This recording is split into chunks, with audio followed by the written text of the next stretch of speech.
Olá, mais uma vez, graça e paz do nosso Senhor Jesus. Mais uma exposição do Evangelho de João e hoje nós vamos ficar somente no capítulo 3, verso 16. A famosa passagem João 3,16. Só o amor de Deus leva o pecador à vida eterna. Deus bondoso, muito obrigado, Senhor, pela Tua palavra aberta à nossa frente.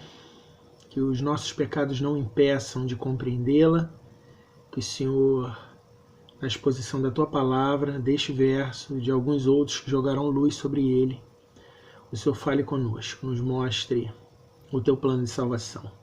Em nome de Jesus, amém. Então, um versículo só, João 3,16. Porque Deus amou o mundo de tal maneira que deu o seu Filho unigênito, para que todo aquele que nele crê não pereça, mas tenha a vida eterna.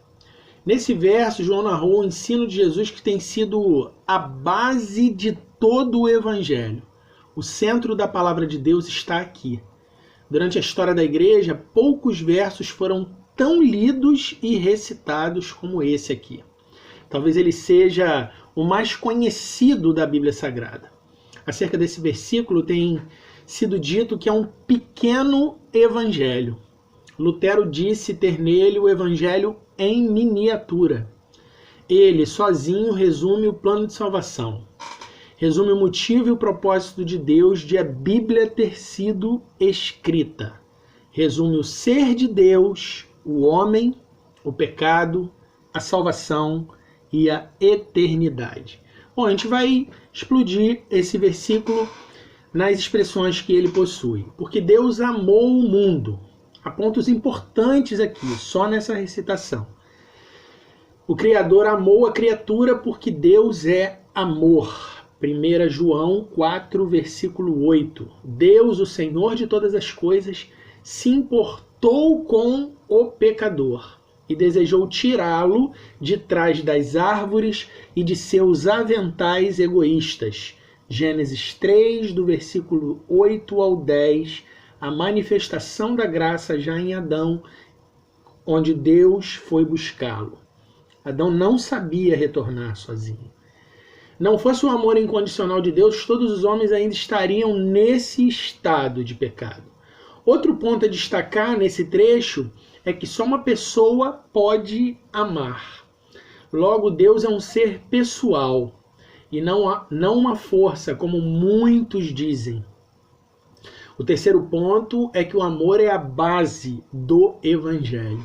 Ele não é um sentimento esporádico que nos faz arrepiar, por exemplo. Por isso, pelo fato de Deus ter amado, aqueles que se tornam seus servos devem amar também. Mateus 22, do 37 ao 39. Vejam que ninguém entrará no reino dos céus com suas próprias pernas, com sua própria inteligência, com seus próprios méritos. Todos entrarão no reino dos céus, serão ajudados por alguém. Alguém pregará o evangelho de Jesus Cristo a ele. O amor é a fonte de todas as dádivas oriundas de Deus. Está a partir de Gálatas 5, 22. O fruto do Espírito. Logo, todos os seus servos devem amar como ele amou. 1 Coríntios 13. O último ponto a destacar sobre o amor que nós conseguimos identificar, o amor de Deus, é que foi destinado a todos os povos, línguas e nações. Há pessoas de todos os povos, línguas e nações que creram no Evangelho. Não foi só por Israel a nação de Nicodemos.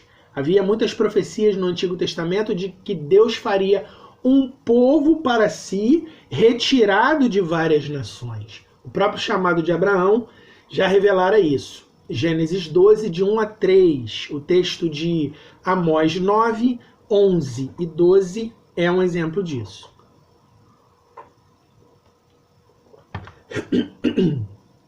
Como Deus amou? De tal maneira. de uma maneira que não tem igual, não há paralelo, não há evento parecido na história. Ninguém fez algo similar como Deus fez. Deus deu o seu único filho por homens vis, cruéis, devassos, caluniadores, assassinos, adúlteros, roubadores, blasfemos, mentirosos e idólatras. Deus fez um ato sem precedentes, uma forma só dele de fazer as coisas. Romanos 5, do 6 ao 12.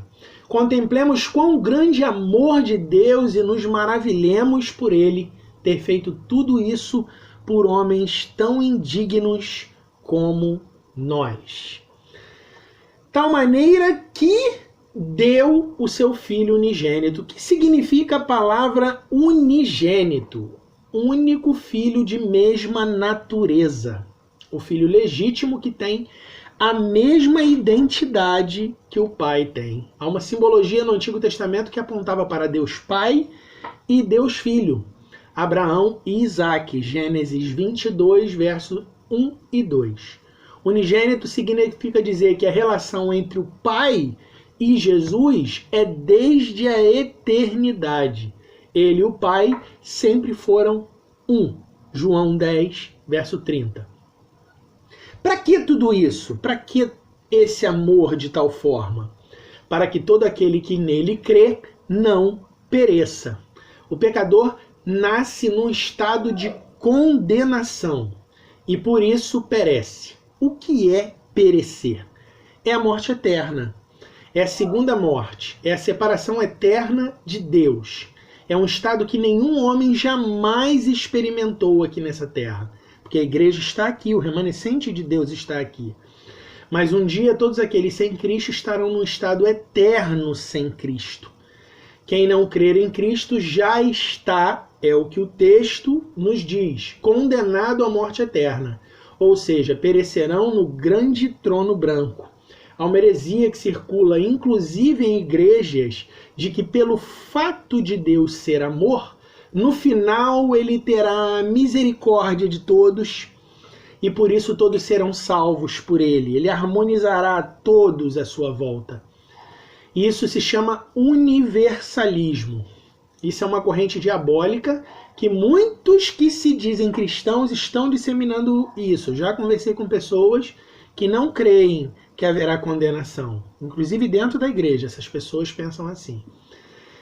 A Bíblia ensina mais sobre o inferno do que sobre o céu. Os homens sem Cristo perecerão lá para sempre. O inferno foi separado para o diabo e seus anjos. Preparado para o diabo e seus anjos. Mateus 25, 41 e Apocalipse 20, verso 10. E os homens e mulheres sem Cristo irão para lá. Mateus 25, 41, Apocalipse 21, verso 8. Isso é um fato. Tirar o homem da condenação e ter a vida eterna. Esse é o motivo de Deus ter trazido Jesus ao mundo, seu filho, colocado Jesus no mundo, seu filho, homem, Deus. Mas tenha a vida eterna. O homem só sai do estado de condenação quando crê no unigênito Filho de Deus. Só aí ele entra na vida. João 3,36, está dentro do mesmo contexto, hein? Aquele que crê no Filho tem a vida eterna, mas aquele que não crê no Filho não verá a vida, mas a ira de Deus sobre ele permanece.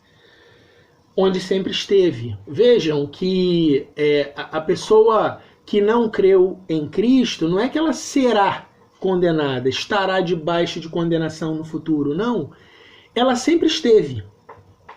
Ela só sai do estado de condenação quando ela crê no unigênito Filho de Deus. Mas ela sempre esteve, desde seu nascimento.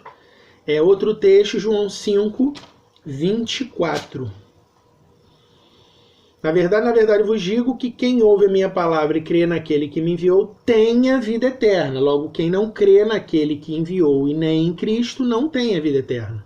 e não entrará em condenação. Ou seja, aquele que creu não entrará em condenação, mas passou da morte para a vida. Só se passa da morte para a vida crendo em Cristo. Logo, antes da vida, que é Cristo, a pessoa está morta, a pessoa está condenada. Logo, antes de Jesus chegar a alguém, essa pessoa está morta e condenada em seus pecados. O Evangelho de João repete mais de 40 vezes a palavra vida, que só vem através de Jesus. Em sua carta, João, que está nos escrevendo o Evangelho, repete que só há vida em alguém quando Cristo dá essa vida à pessoa. 1 João 5, verso 12. O que significa crer no Filho de Deus? Essa é a grande questão. É levantar a mão no culto e dizer que aceitou a Jesus? Oh, aleluia! É começar a frequentar a igreja? É ser batizado? É recitar publicamente uma confissão de fé na hora do batismo, na hora da recepção em uma igreja? É desenvolver alguma atividade na igreja local? É participar da mesa do Senhor? Tenho algo sério a dizer, baseado nas Escrituras. Tudo isso pode ser feito por uma pessoa e ela ainda não ter sido salva de fato. Veja alguns exemplos desses na Bíblia.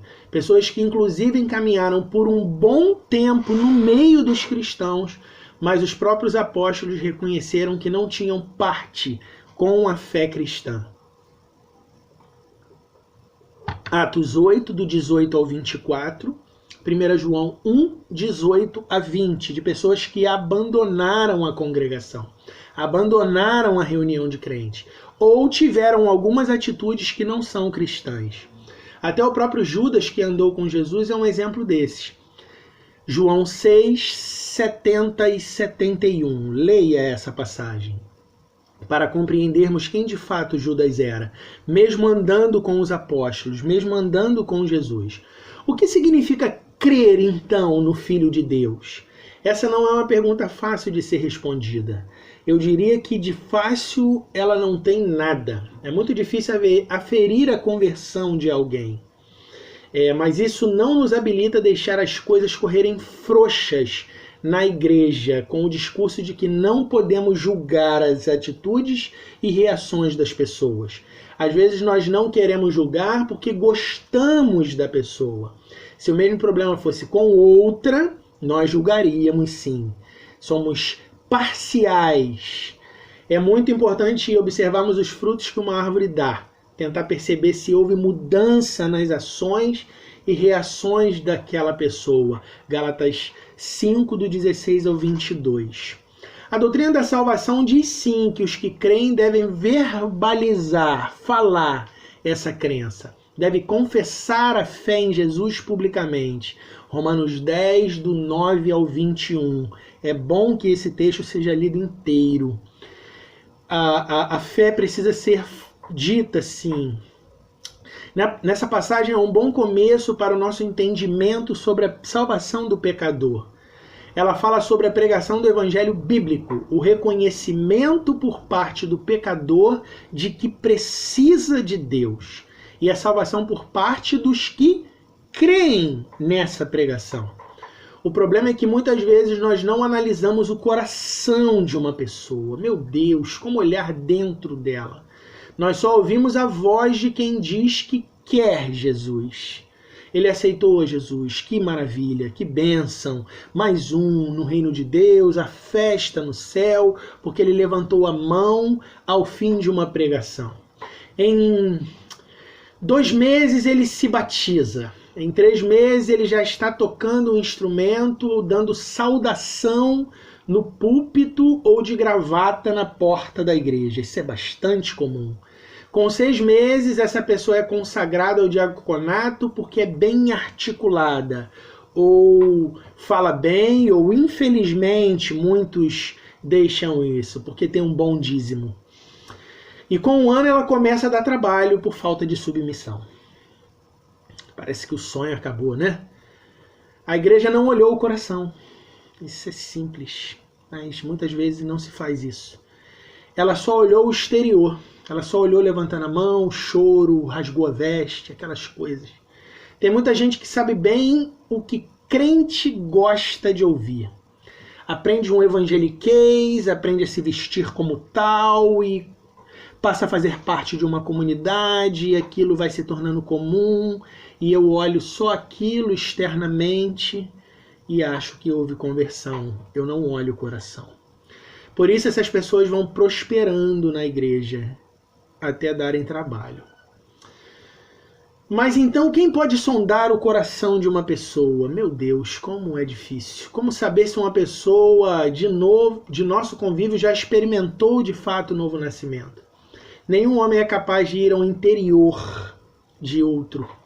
Mas as Escrituras nos ensinam duas formas de verificar o coração de alguém. E isso é negligenciado. A primeira é pregando a própria Bíblia na igreja.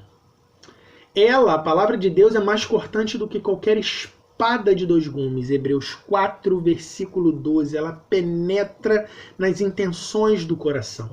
Não tenham dúvidas de que os verdadeiros servos de Deus, aqueles nascidos de novo, se sujeitam ao que o corte da Bíblia faz nele. Salvo que é salvo, deixa a palavra de Deus o doutrinar, mesmo que doa, mesmo que rale, mesmo que mutile alguma coisa. Se ao ouvir as Escrituras a pessoa pular, esbravejar e der coice, tem alguma coisa estranha aí. Talvez seja um bode e não ovelha. O discurso de que essa pessoa é crente não está alinhado com o que a Bíblia diz acerca do que é ser crente. João 15:3, vós já estáis limpos pela palavra que vos tenho falado. A capacidade de uma pessoa se sujeitar às Escrituras vai dizer muito daquilo que ela diz verbalmente, se ela é crente ou não. Vai dizer na prática. A outra forma de ver o coração de alguém é pedir a Deus um dom que está nas Escrituras, o dom de discernir espíritos. 1 Coríntios 12:10. Será que não foi com esse dom que Pedro reconheceu que Simão, mesmo tendo sido batizado, não havia sido salvo? É por tudo isso que ser salvo é participar da natureza divina. Não é tão somente frequentarmos uma igreja e estarmos inseridos num hall de membros. Isso faz parte, mas não é tão somente isso. Acompanhe as passagens 2 Coríntios 3, versículo 18. Confiram. Efésios 1, 23. Efésios 3, 19. 2 Pedro 1, 4. A natureza de Deus morando na pessoa. O que ela faz com a pessoa.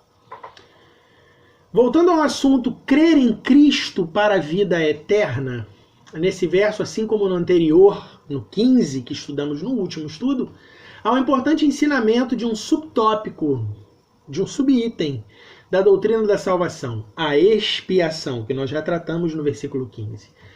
Jesus se fez morte no lugar de pecadores. Jesus tomou a culpa dos pecadores. Por isso o pecador deve depositar nele toda a sua fé e a sua confiança.